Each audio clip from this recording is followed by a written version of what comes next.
Donc, Paul parlait de la justification en croyant à ce qui a été accompli par notre Seigneur par rapport à la rédemption.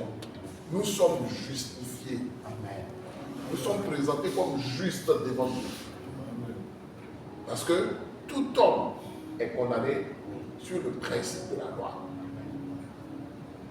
Donc, que ce soit les païens, que ce soit les moralistes, donc les Grecs, qui pensent qu'on peut être agréable à Dieu à cause de la sagesse, vous voyez, ou bien les moralistes qui croient qu'on peut être agréable à Dieu sur la base de ce que, donc, on a une haute idée de ce qui est bien, de ce qui est mal.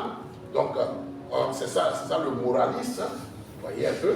Donc, du juif qui croit qu'on peut être agréable à Dieu ou juste devant Dieu parce que nous avons la loi et que cette loi-là nous montre comment on doit marcher, ce que nous devons faire et ce que nous ne devons pas faire. Non, Paul dit non. Tu es déjà condamné à cause de ta nature pécheresse. À cause de ce que malgré ta bonne volonté, tu as au moins transgressé une fois la loi. Et c'est suffisant pour ta condamnation. Vous voyez?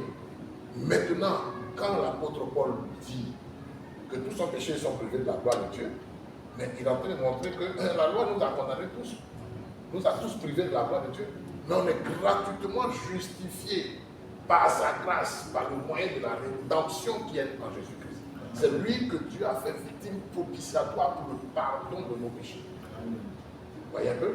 Donc, afin de justifier le pécheur, donc dans son développement, il dit afin de justifier le pécheur, non pas par sa pratique d'œuvre, mais par la foi en celui qui justifie, par le sacrifice qu'il a accompli. Voilà en quoi est-ce que Christ est la fin de la loi pour la justification de celui qui croit.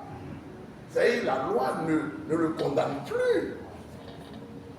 Vous voyez, c'est de ça qu'il s'agit. Mais c'est ça la grâce de Dieu. Le sacrifice pour lequel le Seigneur, le Messie, est venu pour être semblable à nous.